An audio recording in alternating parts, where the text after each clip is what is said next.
Uma tabacaria na cidade de Itajaí, em Santa Catarina, que disponibilizou um produto que imita o dedo mindinho do presidente Lula em cima de uma estrela do PT. A réplica realista tem até ossos expostos e resquícios de sangue por conta da repercussão negativa e a revolta dos petistas. O item foi retirado do mostruário. Quem nos acompanha pela internet e pela televisão pode ver aí, né, esse souvenir. Quem que vai pôr na sala um negócio desse? O perfil oficial do PT de Itajaí chegou a compartilhar uma declaração do presidente municipal da sigla, que estuda tomar medidas judiciais a respeito do caso. A simples exposição pública deste artigo parece ter a intenção de incitar o ódio político e, por consequência, a discriminação por uma deficiência física. Ele nem sabe o que é. Acidente, né? Atitudes inaceitáveis para a convivência social pacífica que atenta contra a dignidade da pessoa humana e o Estado democrático de direito. O dono da tabacaria informou que o item era peça única e que não está mais à exposição. O empresário afirmou também que não há cunho político nos produtos com mensalidade. Não.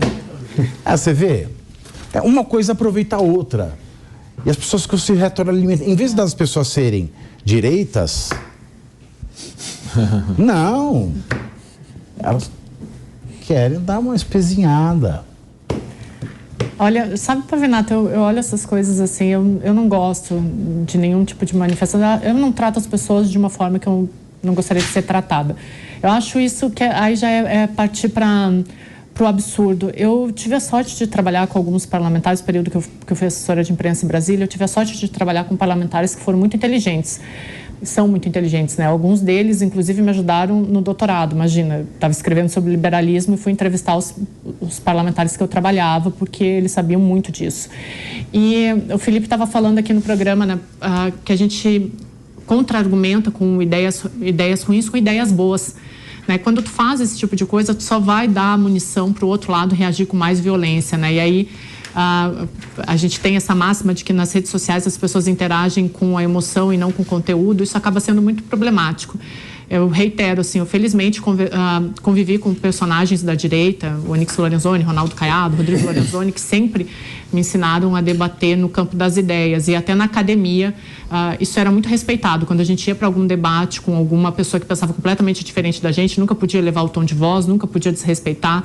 Eu vejo isso como mais um teatro do absurdo e é lamentável. Por isso que a gente tem esse congresso que a gente tem, né, que a gente reclama tanto. E vai ver o dedinho aqui, aí na outra hora lá o povo imitava o Bolsonaro com a bolsa de colostomia, como se fosse algo legal.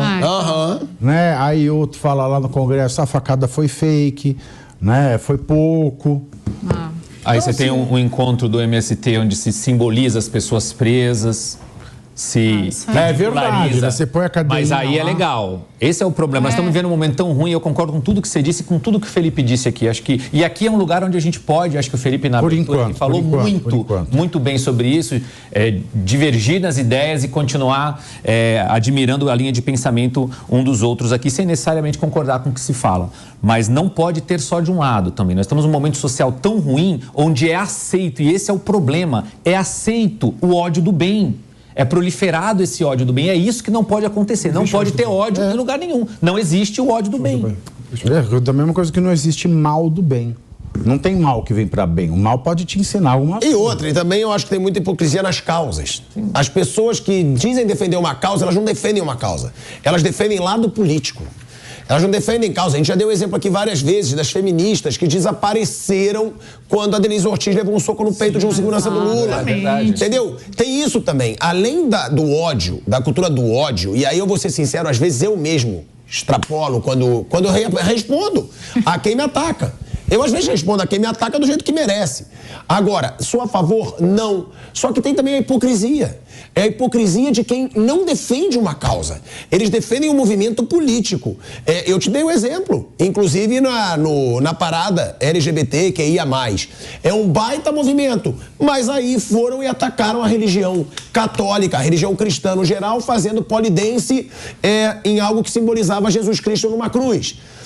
As pessoas precisam aprender que tem muita hipocrisia nesses movimentos. Esses movimentos, eles têm que ser muito levados a sério, mas quando eles forem sérios, porque muitas vezes eles não são. Muitas vezes eles são movimentos políticos, eles não são movimentos de uma causa social. Eu diria na maioria das vezes, atacam quando interessa, não é o que faz, é quem faz. Então tem isso, além do ódio, tem a hipocrisia, que eu acho que é algo que eu vejo muito. Isso eu vejo muito mais na esquerda do que na direita. Mas, a hipocrisia. E isso não, e na própria imprensa também, porque, veja, esse caso da Délis Ortiz foi seríssimo. Seríssimo. Imagina se fosse Bolsonaro. A gente continua ouvindo de ministros e eleitores desse governo que o Bolsonaro é misógino, o Bolsonaro foi só violento com repórteres mulheres, ele sempre foi mal educado, e de fato foi. Mas nenhuma levou um soco no peito. Um soco no peito. E o presidente não falou nada até agora. A primeira-dama não falou nada até agora. Isso é um absurdo. É um absurdo. O ministro dos Direitos Humanos também não fez questão nenhuma. Não é só absurdo, ô Felipe. Eu acho que a gente tem que questionar a imprensa e o jeito que eles trabalham. Sim. Veja. Porque virou órgão de comunicação. As pessoas dizem, daqui a pouco só vai ter o órgão de comunicação do governo.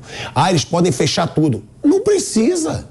Ele já tem na mídia hoje órgãos de comunicação oficiais do governo. Porque quando você vê uma repórter mulher levando um soco no peito de um segurança homem do Lula e você não vê todo um espetáculo em cima disso, eu te desafio aqui, Felipe, se fosse o Bolsonaro, isso ia ser assunto até hoje. Se fosse o Bolsonaro, isso ia parar todos os veículos de comunicação machista, não defende a mulher. O Lula não defendeu. Thiago, assim, é reprovável a conduta do Lula de não dar uma linha reprovando a atitude do segurança que bateu, que socou a jornalista. É reprovável não ter uma manifestação do ministro dos Direitos Humanos e da Janja sobre o assunto. E a imprensa não questionar? Mas é incomparável, né, a violência verbal que o Bolsonaro fez com algumas jornalistas mulheres com um soco dado por um órgão estatal, uma jornalista. São condutas completamente incomparáveis. Você só pode estar de sacanagem com a minha cara. Comparável. Aí você só pode estar de sacanagem com a minha cara. É o segurança do Lula.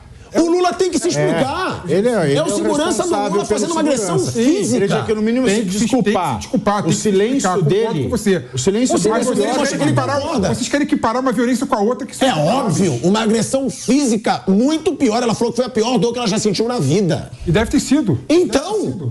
Bom, mas agora, a questão não é nem Lula nem Bolsonaro, a questão é a normalização que isso...